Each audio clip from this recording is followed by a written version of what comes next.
Should have stayed in the ambulance and got really quiet. Somebody stepped out, so I'm going to wait just a minute. So much is wrong with most of the people. You think he replaces lenses or whatever we call them. You got to take everything apart. It's a pain.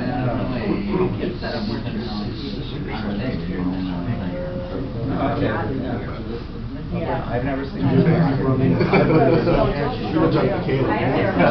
Caleb? Training. That's what I read. Hi. How are you? Oh, you got it. Look over. Sign it. Okay.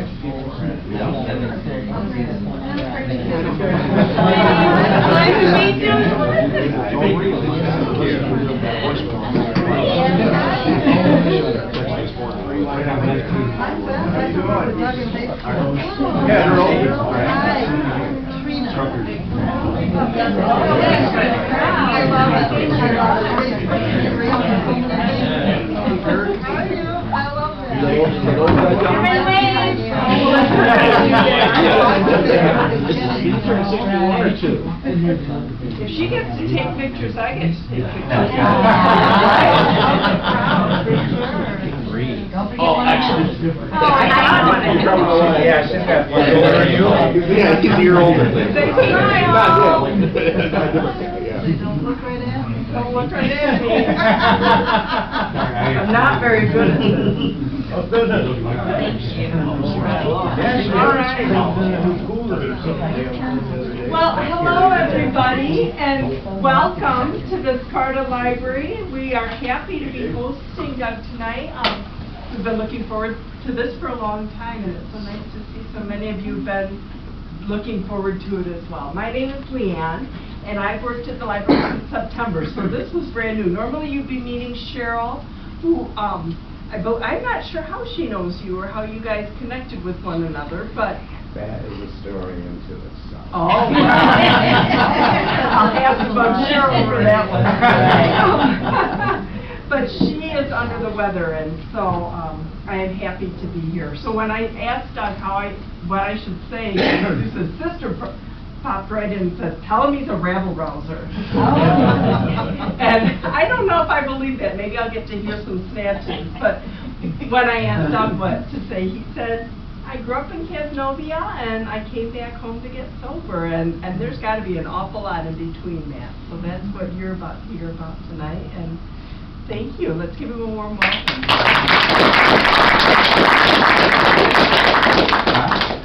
Oh, I was going to steal that. Oh. I'm Doug, and I'm an alcoholic. This candle is for those who are still out there suffering.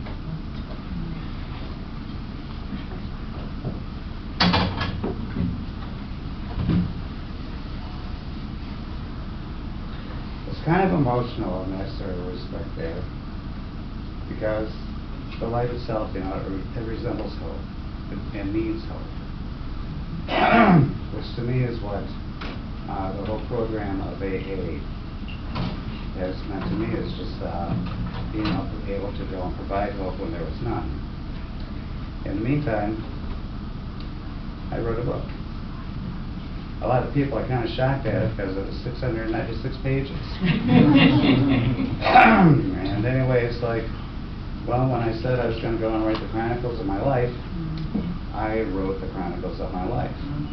I started off as a child, which it basically says it there. But the thing is, it's like the whole thing was a journey. It was a journey getting to where I was, where anyway there was no hope left. And then through AA itself, I found hope. But it wasn't an easy story on that one there, because just without, I was a hard sell. When I first got introduced into the program itself, it was on a court order. I was sentenced to basically 6 months of going to AA meetings, having to go to AA meetings 3 times a week. I did not come in here on a winning streak. I came in here because I got my second drunk driving going to the pre-trial, my first drunk driving. So anyway, when it came right down to it, good judgment wasn't exactly, in my whole thing there. But the thing is, though, I stayed a little bit too long, and I started seeing the miracles that were happening in the AA program itself. I started seeing people that I came in with on their first day, and they were basically getting everything back that I wanted. They were getting the respect of their family. Excuse me. Stuff. They were getting their jobs back, they were getting their licenses back, and everything that I wanted was getting handed back to them. But there was a main difference between their action and mine, was that essentially they quit drinking. They took hold of the program. They took that first step, which is basically they were powerless over alcohol and their life is unmanageable. That's what I had to do. And on June 4th of 1996, I inadvertently made that decision. I was skeptical about it. It's like, okay, this is something different. This is something that I am not used to. Change. I hate change. That's why I wear basically the same thing over and over every day, like that. Love black. It's supposed to be swimming. But the thing is, in actuality, I am colorblind, so anyway, it just makes it a lot easier. I don't have like little animals on my tags telling me what I should wear or anything like that. So, yeah, June, my second higher power, who I choose to call Dear, anyway, will tell me when something does not go right. So, most of the time, and sometimes I even listen to her on that. But getting back to the story on it, it's like the first place that I decided to go and get sober at was over in Westland. Had no license, had no car. Basically, my back was up against the wall. And my dad told me that if I ever wanted to come home, to let him know, and he would make sure that I would get home. And so anyway, I called him and said, Dad, I want to come home. And he said, okay, I'll be there in 3 days. And within that time, I got drunk. I got really, really super drunk. It was almost like a breakup sort of thing, where anyway, you know that's the last time that you're ever going to have to do that. And so, when I got home, I made the choice. It was scary. It was very, very scary.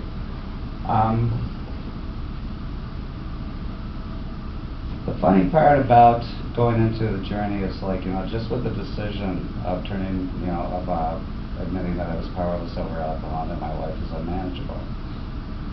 It's a decision.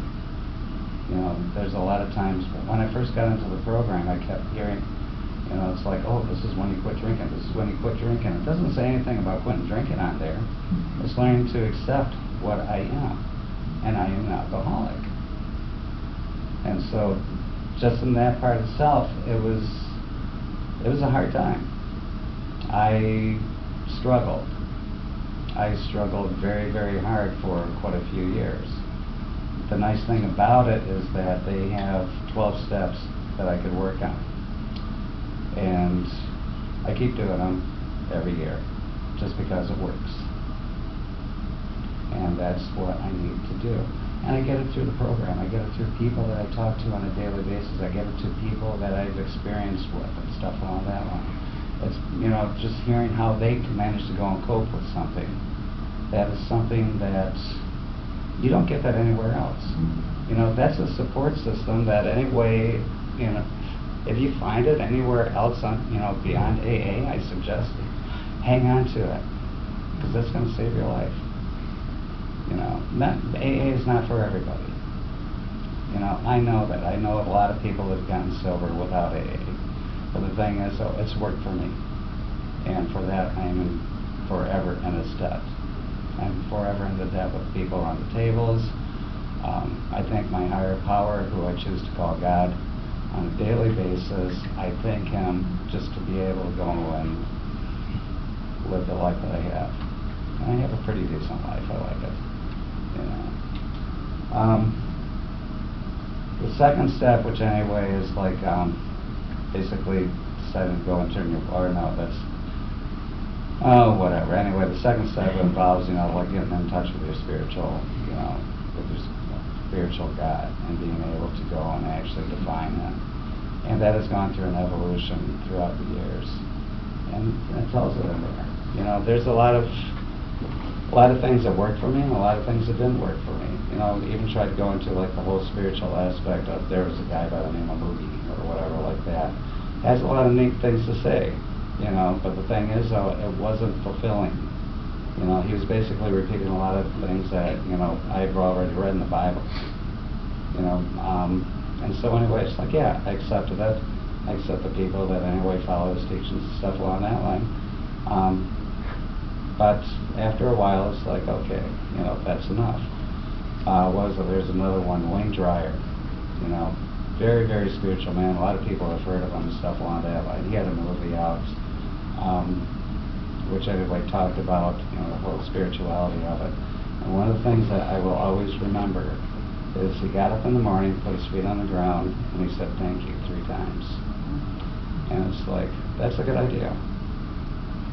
And once in a while I do that, when I remember it. Other times it's like, I better go and feed the cats before they go and put a pillow over my head and suffocate me. They're hungry. I know that for a fact. They don't understand cause and effect yet, but that's okay, they're cats. Just the defining of it. I have to have my higher power.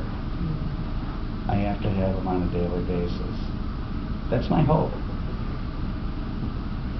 He gives me the hope to be able to go and carry on another day. I get a lot of, at work, matter of fact, there's been several workplaces, going to where I work now. It's like we have a lot of different discussions when it comes to like, different aspects of God. I am so thankful for that. I mean, that is rare in itself, to be able to go and share your feelings, your strengths, your hopes, everything else with each other on a common ground, knowing that basically we all believe in the same God. But the thing is, though, it's an experience that each one of us has differently from what the other person is. It's not cookie cutter. It's not like you get saved. It's like you get a stamp, you get a card. Oh, it's your turn to go make coffee this week. Bring a donut. Whatever like that. It's not that. It's like, how do you react with your own higher power? What's he saying to you? What's he teaching you? He puts people in other people's lives just in order to go and, basically show you something else.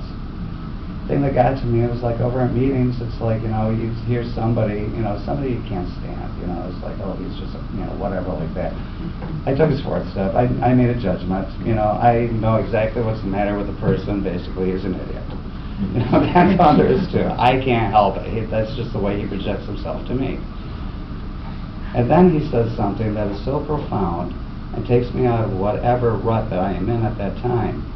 And it's like, I know it's God talking, because there's no way that idiot would be able to go and form those words. So it's like God works in mysterious ways. I never knew how mysterious it could possibly be. And now I'm indebted to this guy for actually taking me through another day. Come on, God, what are you trying to teach me? It's like tolerance.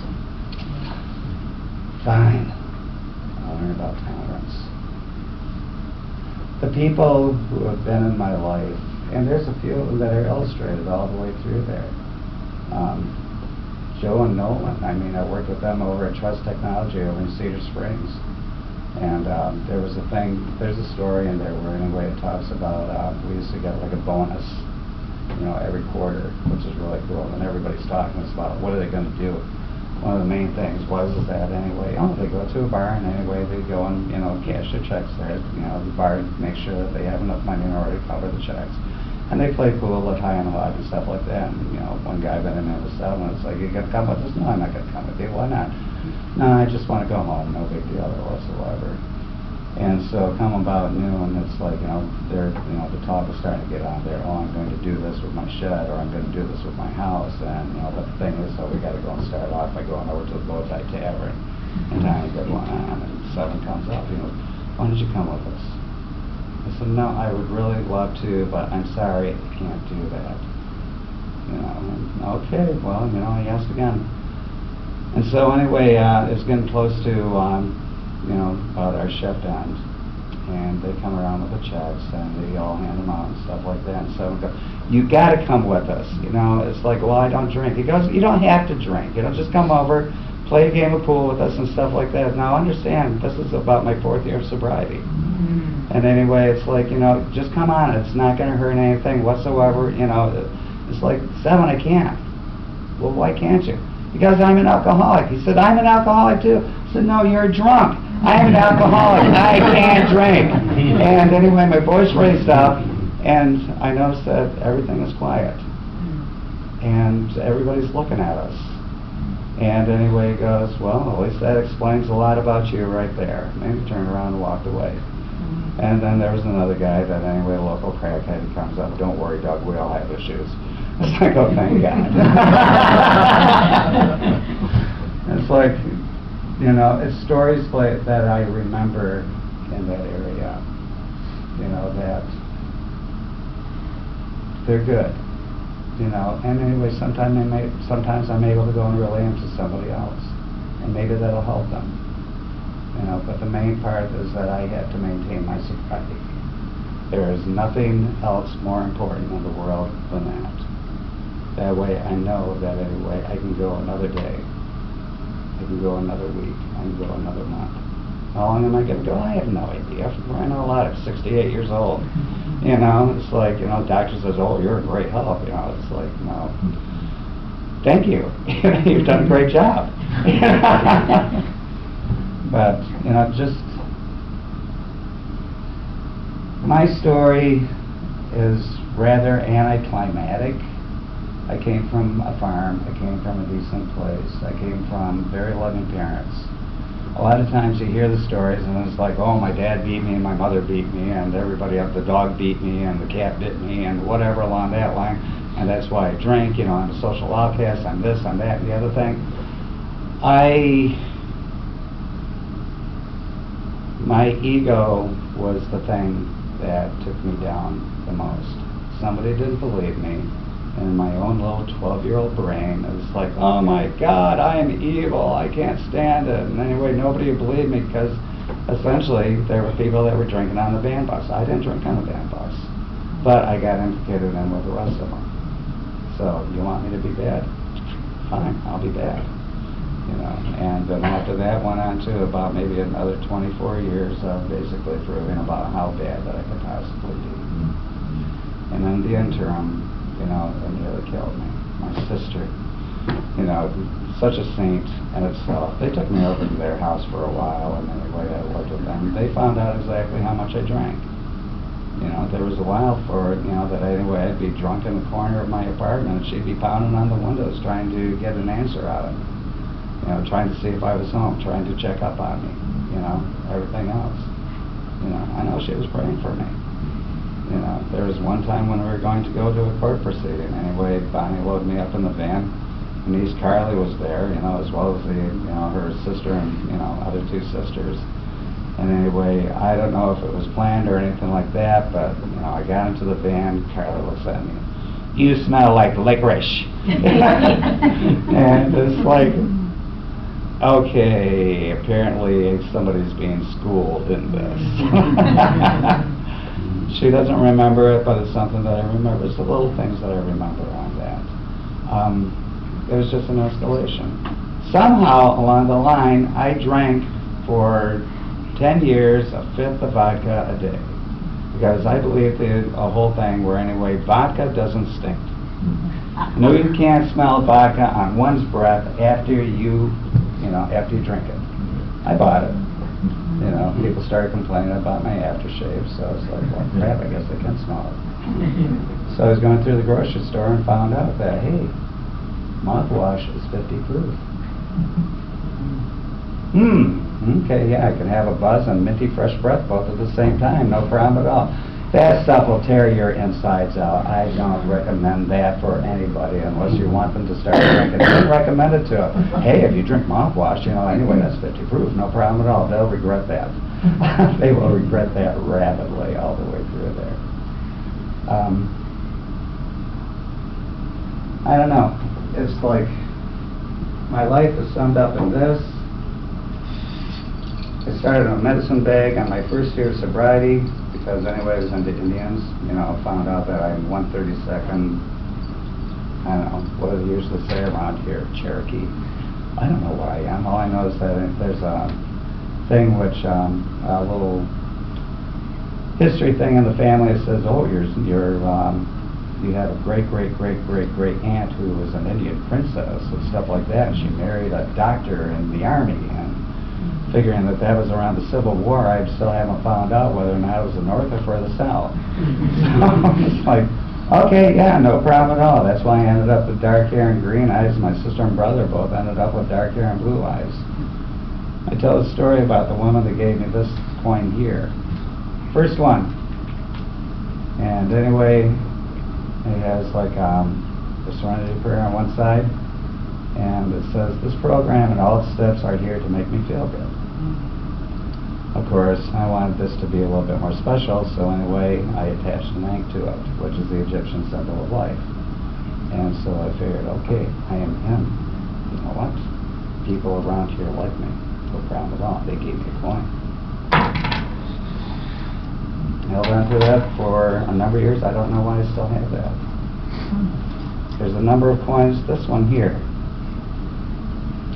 A keychain from Maple Grove Animal Hospital, mental institution, where anyway they treated you for alcoholism. Did a 10-day stint there. Anyway, did all the programs, jumped through all the hoops. Took me about 4 hours to get drunk. You know why? Because my sister was too busy to pick me up. I had to find a ride home, which took me about 3 hours, and it took me about maybe another half hour to get over to the party store to go and get more vodka. I was not convinced. I was trying to convince other people that anyway I was sober, going to make a change. I just wanted my life to be back to normal where I could get drunk and nobody bothers me. It's like, no, that does not happen. There's another one in here too. Hey Rocky, watch me pull a rabbit out of my hat. Again, that trick never works. Not that one, not, oh! Talk about this one in the book. This is my first 1-month coin. I was in an AA meeting, hanging around with a bunch of people. And anyway, they came up with, Doug, will you come up to the front? And they presented me with a 1-month coin. This was the worst one I had ever accepted because I was still drinking. I fooled them. I fooled them to think that anyway I was actually sober. You know, alcoholics, we're pretty good actors all the way around. Just ask Ben Affleck. You know, he's a good actor. Or Mel Gibson, or anybody else around through there that always suffered with alcoholism. There's a lot of them. And there's Robert Downey Jr., my favorite guy in the world. Love the man. You know, from where he came to where he is now, amazing. Absolutely amazing. Then I eventually got my 1-year coin. No, that was 3 years. Oh, here we are. I got it. My first year coin. I bit tooth and nail in order to go and get this. I did everything you people asked me to do. I did the steps, somewhat. It wasn't until about my 4th year that I finally did my 4th step, which is taking a personal inventory and anyway, you know, just being able to go and hold myself accountable to everything. The milestones that I had, I got my 20th. I got my 25th.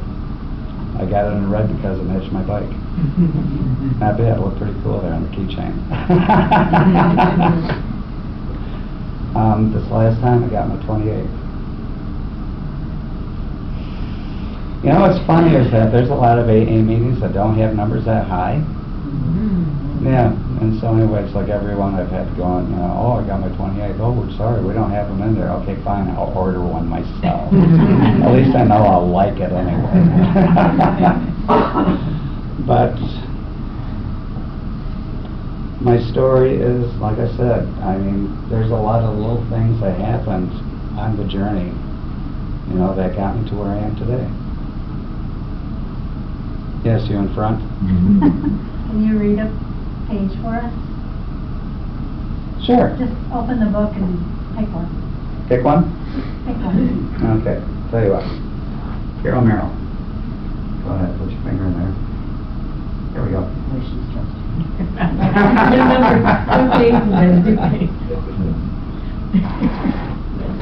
90 meetings in 90 days. I can't see a damn thing. September 12th, 2015. Last Monday I attended a meeting that had a newcomer. I suggested to him to do 90 meetings in 90 days, which, I might add, was suggested to me when I first got into the program of AA. Then I had to think to myself, when was the last time I had actually done that myself? Or even much less, done any of the other suggestions that were made to me in the past, and which I've since only regurgitated to others. So this is what I've been doing. I've been following the advice of those words as my continuation of the spiritual journey that has been set upon me by God. Today was special. I went to a noon meeting at the Nuevo Area Alana Club, and when I got my coffee and my seat, there across me was Cal D. He was one of the original old farts from St. Bart's, and he was there when I first got into the program, and he mentioned that he recently celebrated 50 years of uninterrupted sobriety. He and old Joe allowed my father to come into the meetings with me so he wouldn't have to sit in the parking lot waiting for me to get out of the meeting. It felt like coming home, and when he recognized me, he gave me that big old Cal smile. There were a lot of newcomers and familiar faces there. We shared our versions of the importance of meetings and ended with the Lord's Prayer. I kept thinking about Cal in the old early days of those meetings, and old Joe kept coming to mind. I knew for a fact that he always attended the speakers meeting in Grand Rapids at Calvary Church. So there I went, and when I walked into the auditorium, sure enough, he was there, recognizing me with his crooked smile, giving me a hug and saying it was good to see me. As the people came in, he would introduce me and the talk around us got pretty lively. There were folks who other people were asking about, and it was easy to get into the spirit of the community. The speaker spoke, and I felt a common bond around me as we listened to her story of what it used to be like, what happened, and what it's like now. During the end, we joined hands around the auditorium and closed with the Lord's Prayer. I was next to Joe, and I swear I felt my father next to me. The spirit of AA is strong. It doesn't take much to experience it. It just takes the desire to stop drinking. So I'm home now, and I'm writing this, still feeling my father's hands on my shoulders. The only way that he could. I know Dad was there. Yep, that was a very good day. That was... Dad passed away in 2004? 2002? Okay, yeah. I was 6 years sober. The last thing he saw was me going through a directory in Muskegon trying to find an AA meeting. And Bonnie asked me, it's like, what are you reading? And I told her what it was. And they had just administered morphine to Dad. You know, he's about ready to die. And he looked at me and he smiled. He knew I was going to be okay. He was a big advocate of it. And I went to the meeting, and I stayed sober. They didn't tell me that it was okay. They didn't tell me anything. They just told me their stories, and that's what I needed to hear. Mom passed away in 13.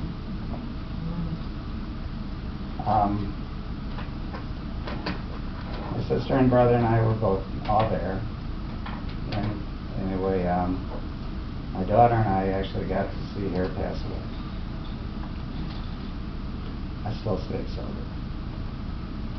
There's not a good enough reason for me to drink. I will never drink again. But the thing is, though, I have to do the things that other alcoholics have to do in order to maintain that. I have to go to the meetings. I have to pray to my God. I have to talk to my sponsor. I have to listen to people.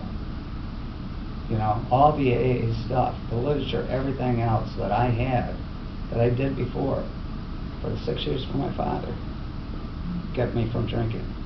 I mean, it's a perfectly good excuse. Oh, my dad's dead. I think I'll go get drunk. I need to ease the pain. But the thing is, though, it's like I realized just by having that much AA that the pain is still going to be there. It's still going to be there after I sober up again. There is no reason for me to do that. All it does is just prolong the inevitable all the way through there. With Mom, you know, our brother, that was a difficult one. Bonnie and I are sitting there and it's like, shit. What happened? We have no idea. But he passed away. You know. Beth, I mean, you know that with your sister. And my brother. And your brother, yeah. I mean, that was something that you... It's unfathomable. It just is. Yeah. Yeah. I know it.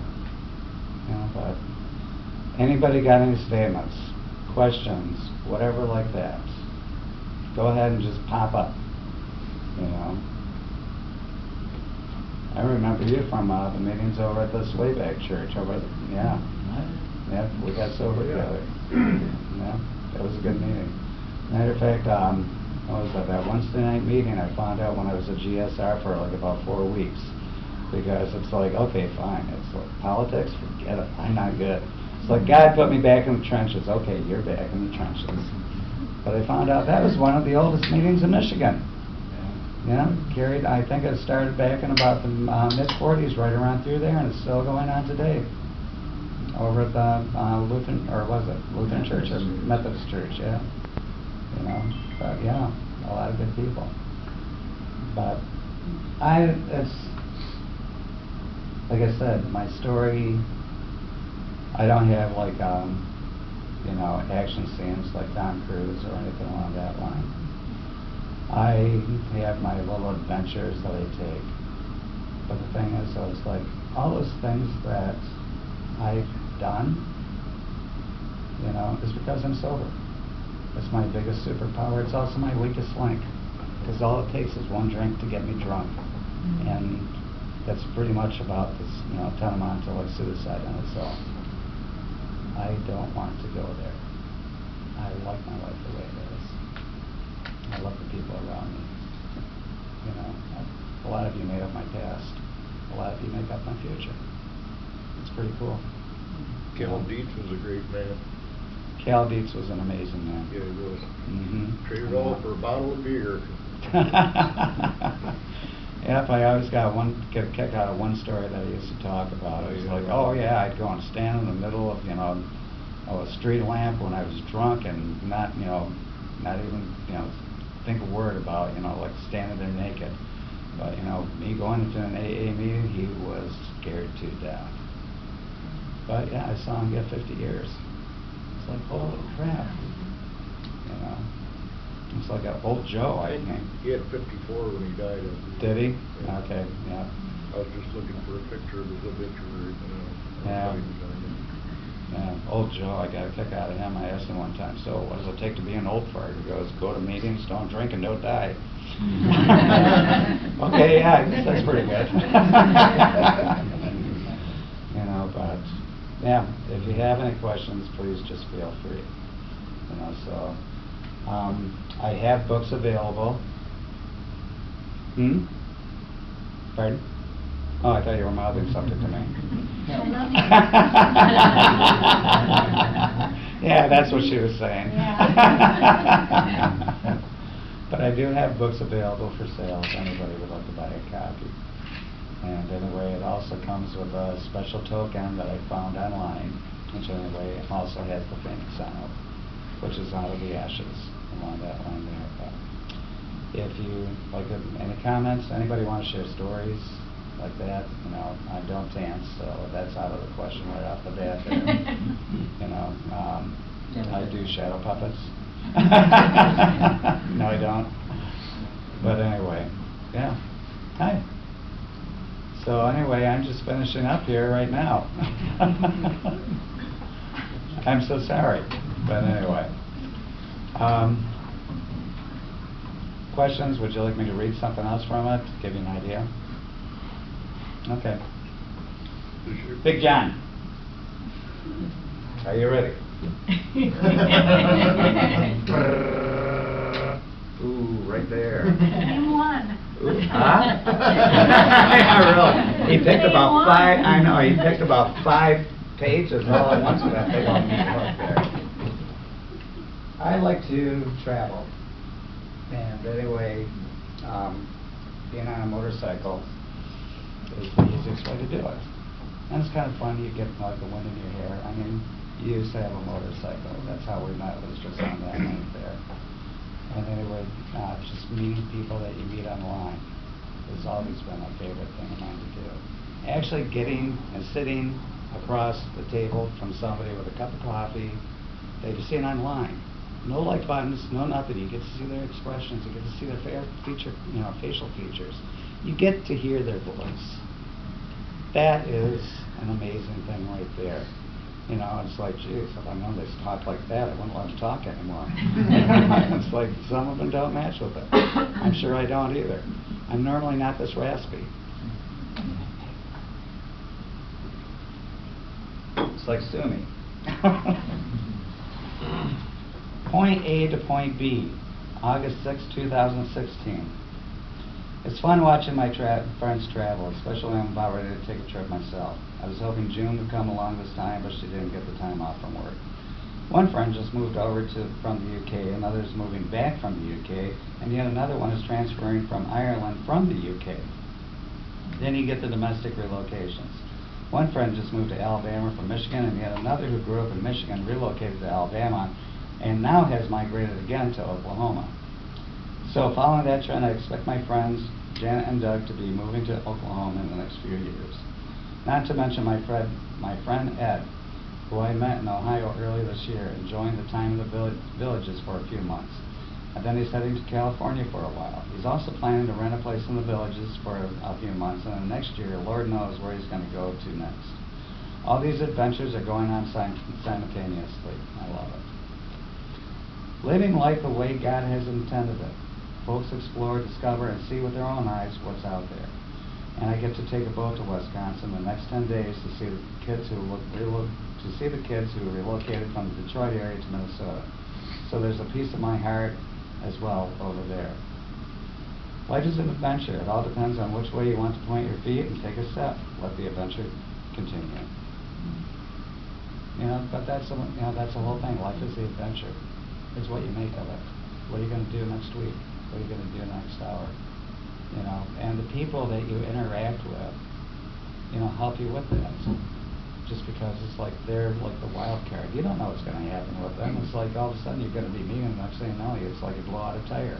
They help you fix it. That's an adventure right there. It's like, where's your lug wrench? I don't know. It's in my other car. I have AAA. Okay, no problem there whatsoever. The friend that I mentioned in there, Ed, who was from Ohio, I usually took a thing called the sobriety tour. And anyway, I just decided that I was going to go and see Dr. Bob's place over in Akron, Ohio, one of the founding members of AA. And so I went over there, and it's like the whole adventure was called, Finding Dr. Bob. And so I went over there, saw his house, met a guy who was, trustee, took me on a tour of the whole place and everything else, got all the different stories about him, got to see the manuscript from which, AA was actually made and stuff along that line. Well, anyway, my friend Ed was in Eaton, Ohio. And so anyway, at that point in time there, I decided, I think I'm going to go down there and meet him too. So I went from one corner of Ohio, Akron, all the way down to Eaton, which is over, past Columbus. Ed was special in the fact that, he was one of those I met online. He told a story about his father, Dominic, who anyway was sobering up, and there was a guy from AA that was sitting over at the table. And Ed would, was still a kid at the time, and he'd go out there and it's like, hey, yo, Rummy, good to see that you're sober today. And anyway, the guy would go and say, yeah, well, your father is helping me stay sober today. Thank God for him. Ed eventually became an alcoholic, and anyway, realized at that point in time that the guy that was in the parlor with his father was Bill Wilson, the other founding father. So anyway, it's like we went down there, and he started talking. You know, this guy's from the Bronx. He's got like, you know, the rich Bronx Irish accent and everything. You know, it's red hair. You know, and he started talking about his adventure. You know, that's where he told me the story at. And he told me all about like when they first started getting the big book together. He told me the story about like the first 100 that his father was. I got to meet, through him, Bill Wilson. It's a pretty cool thing. You know, just because I've never been that close to anybody with the Founding Fathers. So on the trip there itself, not only did I get to go and meet Dr. Bob, but I also got to meet Bill Wilson and 2 other people. It was a good adventure. You know, I only got rained on once. You know, on a motorcycle, it's catastrophic. But yeah, it's those little adventures. You know, just being able to go and see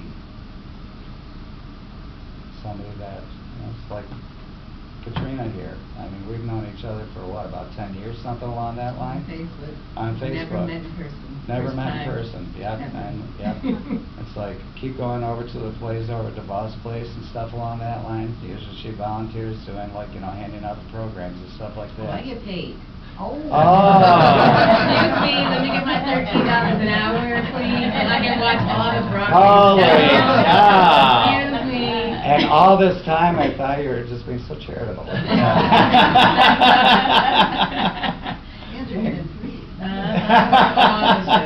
Thank you for clearing that up for me right there. It's like, that defines it right there. But yeah, it's, you know, sobriety is an adventure. You know, it's, a lot of you know that. There's a lot of things that you do now that you never would have, you know, while you were drinking. Number one, you didn't have the capability. Number two, you probably couldn't afford it because of it. You know, at the day, that's like about $5.68, at least back then. Oh yeah, I had it right down to this, you know, brass tacks all the way around. I could stretch out a week of steady drinking without too much problem.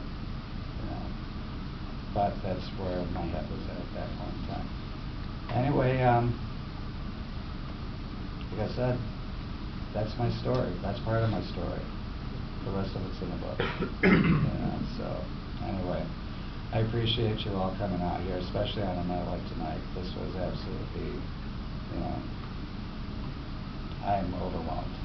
I'm definitely overwhelmed with this. So anyway, I thank you all for helping me stay sober.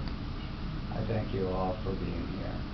And I wish you all a safe trip back home. So, Thank you.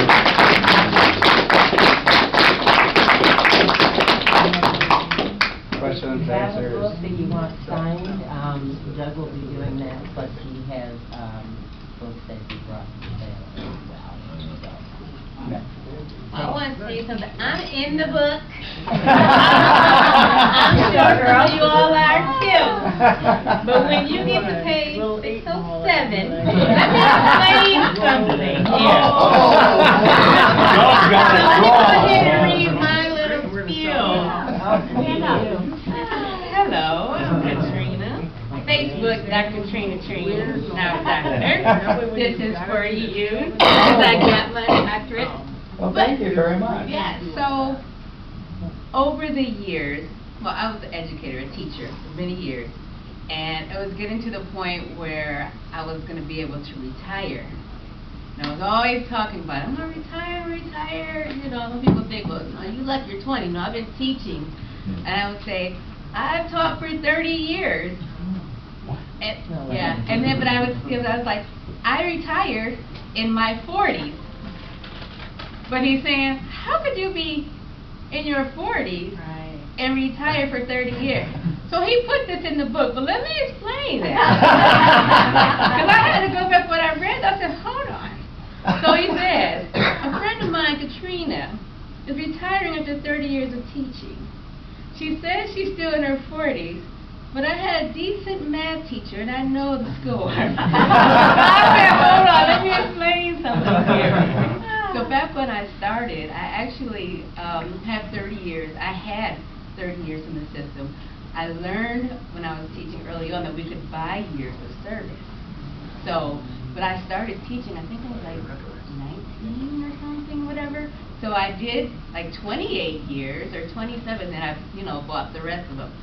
So I still have 30 years, and I am a retired elementary teacher. I retired in my 40s, and I look for every 25th of the month to get my retirement check.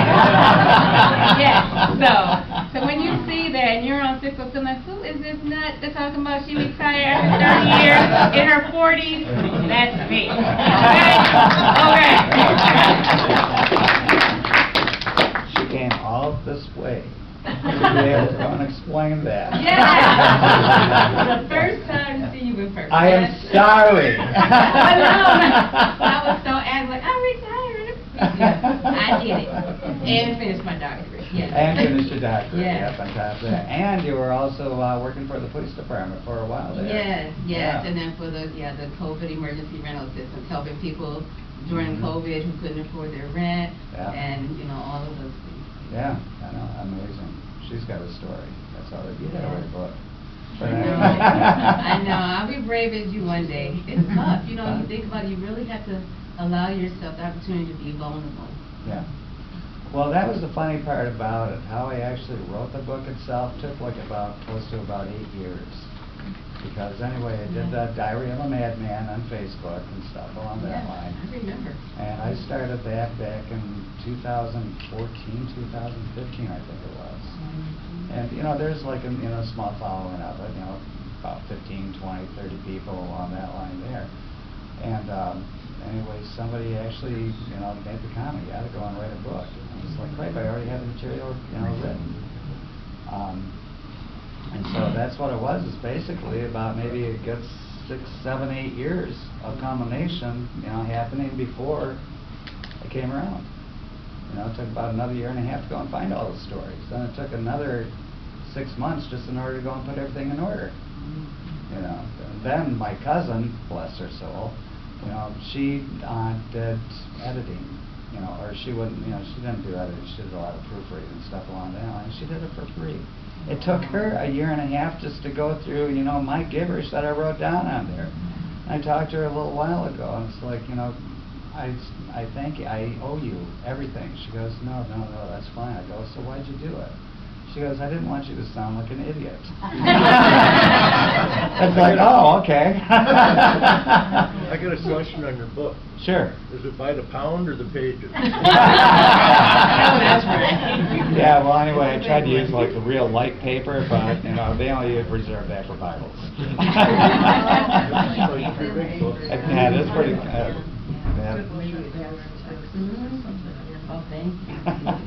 But anyway, I'm all set, like that. Anybody have anything else that they want to share?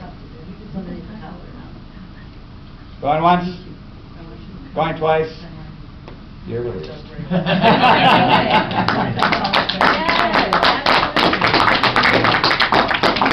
I just want to thank you for coming, and thank you all for coming. We didn't know what to expect, and this is wonderful. I wanted to leave the door open because I so wanted to hear what you had to say, but we had little children up here, and that wasn't necessarily a good plan. But I'm looking forward to reading it, and thank you all for coming. Thank you. We really appreciate it. Well, thank you very much. I did take a few pictures, so if there's somebody that is uncomfortable with that, just tell me on the way out, and we'll make sure that that's taken care of. Okay. Mm-hmm. All right, thank you very much. Thank you all. Yeah, we have brown paper bags you can put over your head if you want. Here we go. Every Saturday it's probably got like coals on it. No. I looked at this right now. Thank you, dear.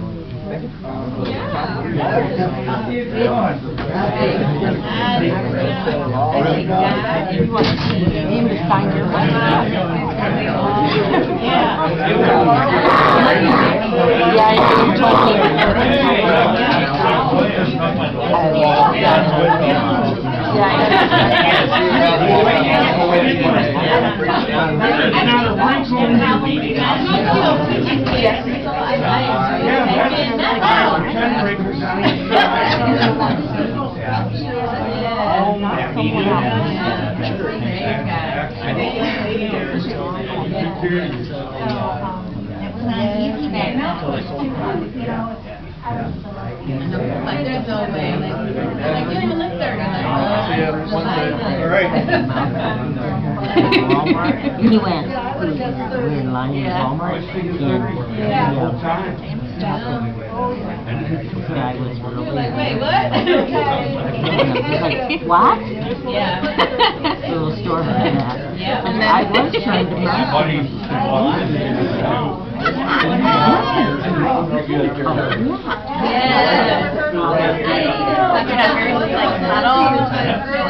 Can't tell what you're saying. No, it's hard to tell what you're saying. It looks like my mom. Every day I look at the I'm finally getting to it.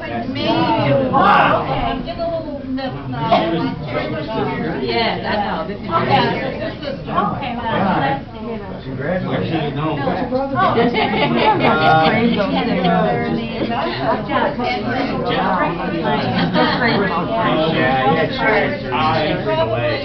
okay. You are ahead of I never used to.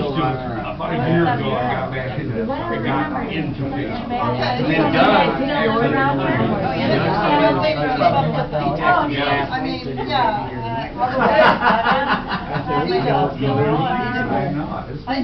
Yeah, retired and then,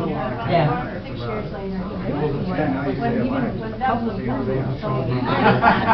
Yeah, they still work. Well, I used to work here. Between Well, Cedar in Springs the, we were started by our house, the neighborhood Yeah. was always. Yeah.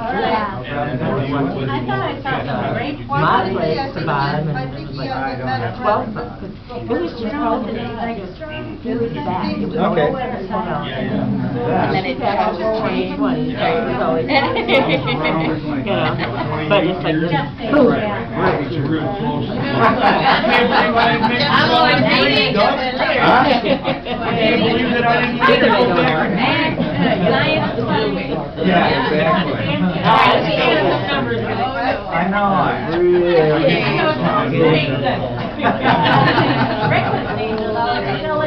I didn't hear it. I like that. Yeah, I was in my own. Well, the way they asked me to see what, local, Bloody Mary. And I went, I don't think so. That's funny. I'm curious what it was, that pickles and bacon and. You ever had Senator Bars?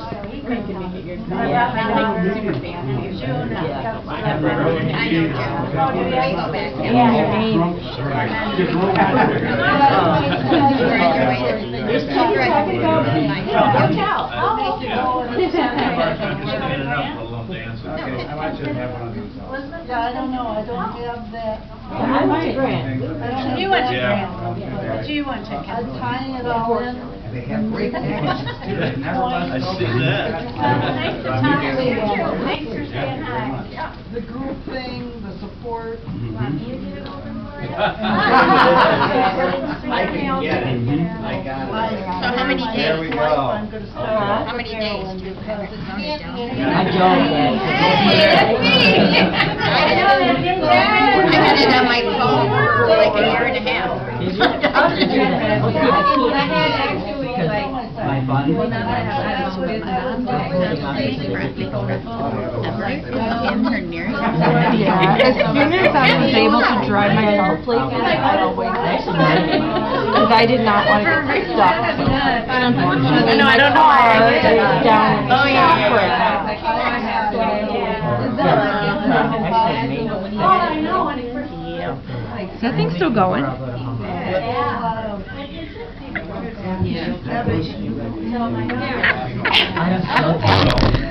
This one, my daughter. I don't know how to stop it.